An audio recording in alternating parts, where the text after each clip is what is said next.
देखिए ऐसा है, ये वो बस्तियां थी यहाँ हैं। जैसे कल हम लोग गए थे कालीबाड़ी मार्ग की झुग्गियों में भी, वो भी एक तरीके से एनडीएमसी के एरिया की हैं। इन सब झुग्गियों में ठीक है, यहाँ हमारा वो व्यक्ति रहता है जो सही में इस देश को चलाता है। अगर ली मेरिडियन है जिसमें पैसे वाले आते हैं, तो वहाँ का दरबान, वहाँ का खाना बनाने वाला, सफाई करने वाला, जिसकी मेहनत से ये होटल और ये दिल्ली चलती है, उस जैसे लोग यहाँ बसते हैं। ये दुर्भाग्य की बात है कि जो घर उनको मिलने चाहिए, जो उनके अधिकार होने चाहिए, वो हम लोग नहीं दे पाए हैं। लेकिन फिर भी हमारा ये ध्येय हमेशा रहा है, और शीला जी तो 15 साल रही विधायक, कि यहाँ इन इलाकों में कम से कम मूलभूत सुविधाएं मिल जाएं। आज जैसे कल मैंने कालीबाड़ी में भी देखा और इलाकों में भी देखा, पानी बिल्कुल गायब सा हो गया है। बल्कि कल हम जब दरभंगा हाउस में धोबी घाट में गए थे, तो इतनी बुरी हालत थी उनकी कि जहां लबालब पानी आया करता था इस नई दिल्ली में, और यहाँ के इलाके में आज पानी बिल्कुल गायब हो गया है। और जब मैंने उसके बाद बात की एनडीएमसी के जो वाटर अधिकारी थे, तो उसने सीधे सीधे कहा कि साहब हमारा अपना पानी नहीं होता है, हमको जल बोर्ड पानी देता है पूरी एनडीएमसी में।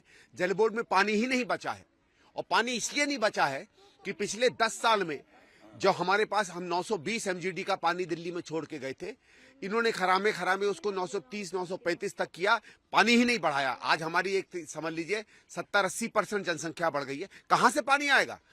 और सबसे पहले इसका जो है मार पड़ती है गरीबों पे पड़ती है, क्योंकि जो पैसे वाले हैं और हैं उनके यहाँ नलके लगे हुए हैं, बाकी इलाकों में पानी चला जाता है। यहाँ कहाँ से आएगा भाई? इनके ऐसा तो है नहीं कि बेचारों के घर घर में नल लग जाएंगे, ये पब्लिक पानी पीते हैं। लेकिन पानी तो एक समझ लीजिए मूल अधिकार है ना सबका, वो भी अगर हमारी केजरीवाल जी की सरकार नहीं दे पा रही है, और ये तो उनके विधायक का एरिया है, तो क्या इन्होंने विकास किया होगा इस इलाके में? पानी था ही नहीं। एक तो पानी उसे कपड़े कहाँ से धोएं भाई साहब? पीने का जब पानी नहीं बचा है तो वो पानी कहाँ से धोएंगे? और उनकी एक सिंपल डिमांड थी। मुझे याद है जब मैं पूर्वी दिल्ली में सांसद था, तो हमारे मैं उस इलाका बोल रहा हूँ जहाँ कॉमनवेल्थ गेम्स बने थे, उसके पास में एक बहुत बड़ा मॉडर्न धोबी घाट दिल्ली सरकार ने बनवाया था, जहाँ रिसाइकलिंग प्लांट था। वो रिसाइकलिंग प्लांट इसलिए था कि जो जितना काम होगा वही पानी दोबारा कपड़ों में इस्तेमाल हो जाएगा। ये बेचारे इंतजार कर रहे हैं पिछले 10 साल से कि हमारे यहाँ मिनी रिसाइकलिंग प्लांट बन जाए, जो एमएलए लाइट से बन सकता है।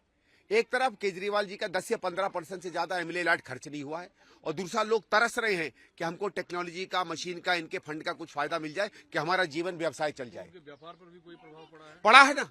कहां से वो कपड़े लाएंगे? देखिए आज ये लोग किस चीज से कम्पीट कर रहे हैं। बड़े बड़े धनाढ्य, बड़े बड़े ड्राई क्लीनिंग की दुकानें आ गई हैं, फैशन की तरह दुकानें आ गई हैं, हर घर में वॉशिंग मशीन आ गई है।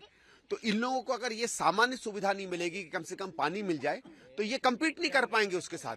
और आप देखिएगा अगले 15-20 साल में जितने हमारे धोबी वर्ग के भाई बहन हैं, वो तो मेरे ख्याल से बिल्कुल ही बेरोजगार हो जाएंगे। अभी कुछ बीमार लोगों से बात कर रहे हैं, तो क्या दिल्ली के प्राइवेट अस्पताल में लोग नहीं जा रहे हैं? क्या सरकार? देखिए फ्री इलाज तो दिल्ली में पहले भी था, पहले कब नहीं था? शीला जी के समय में भी जो सरकारी अस्पताल है वो फ्री थे, तब प्राइवेट चार्ज करता था। और प्राइवेट में हम लोगों ने क्या किया था कि 30% के करीब ईडब्ल्यूएस को आपको बेड देने ही देने हैं।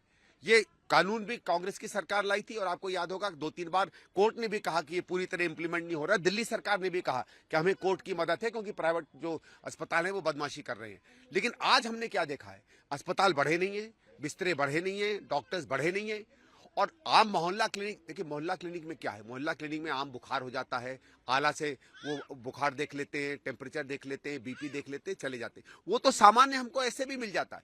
सरकार की तरफ हम देखते हैं जब बड़ी मुसीबत आती है, ऑपरेशन कराना हो, बच्चे की डिलीवरी में दिक्कत हो, निमोनिया हो गया हो, पीलिया हो गया हो, ऑपरेशन कराना हो, तो जब ऑपरेशन सेंटर नहीं बन रहे हैं, जब सर्जन नहीं बचे हैं, जब हमारे अस्पताल आगे नहीं बढ़ रहे हैं, तो दिल्ली सरकार मुफ्त कहती तो है, इलाज तो है तब तो मुफ्त हो ना। किस धोबी घाट गए थे जहां पानी? दरभंगा हाउस, तो बिल्कुल वीआईपी इलाका है भाई। उसके पास एसडीएम की वो है जहां हम लोग नॉमिनेशन फाइल करते हैं।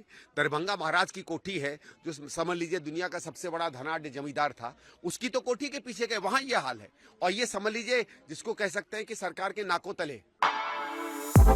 For exclusive and insightful videos, subscribe to our new channel ABP Live Premium.